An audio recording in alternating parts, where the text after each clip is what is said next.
күн мен номер 47 бәйтерек бөбекжай бақшасының логопед маманы Сейтенова Даражат Мұзаппаровна.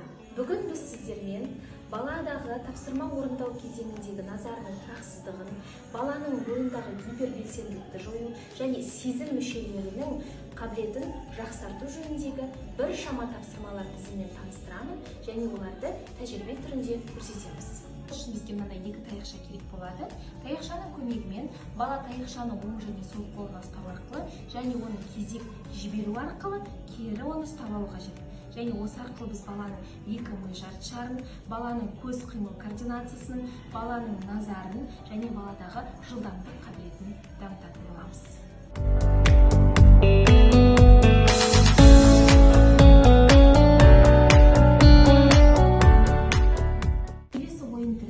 Мектеп жасына дейінгі баланың бір орында отырып тапсырманы орындау қиын болғандықтан, біз қимылды ойындардың көмегімен баланың сөйлеу тілінде үйлесімді қимыл әрекетіне дамытамыз. Сол арқылы мына таяқшаларды дөңгелету арқылы баланың оны үстімен екі аяғын біріктіре отырып секіруі баланың қимыл координациясын, денесін сезінуін, денесіндегі тепе-теңдікті ұстауын және баладағы қорғаныш рефлексін қалыптастырамыз. Бала қалайда аяғы таяқшаға тиіп кетпей, одан жоғары биік секіруге дағдыланатын болады.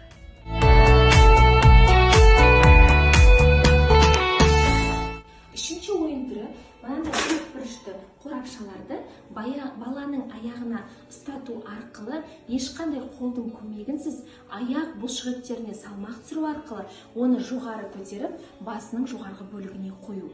Бұл баладағы денесін сезінуге, аяқ бұлшықеттерінің жұмысын жақсартуға, сонымен қатар баланың көз қимыл координациясын бақылауда ұстауына әсер етеді.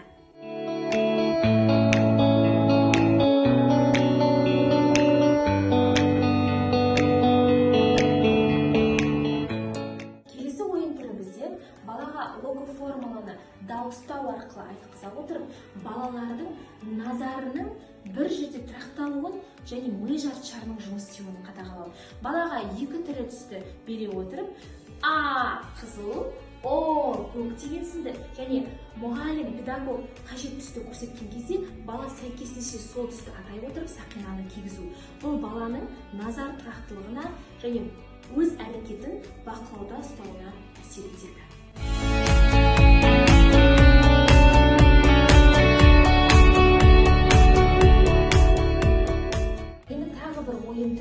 Бұл бастапқыда баланың орындауына қиын болатын, бірақ кейіннен үлкен нәтиже беретін ойын түрі. Бала мынандай футбол доптарының үстінде секіре отыра, мына арнайы мынаның ішіне сұйықтық немесе ұсақ заттар салуыңызға болады. Соның көмегімен түрлі дақпақты қайталап айту. Мысалы, мен мектепке барамын, айтқан тілді аламын деп, бала өзінің әрекетін доптың үстіне секіре отыра, яғни қол қимыл бұлшықеттерінің практисін, яғни жақсарта отыра, екі тапсырманы қатар орындау қабілетін дамытады.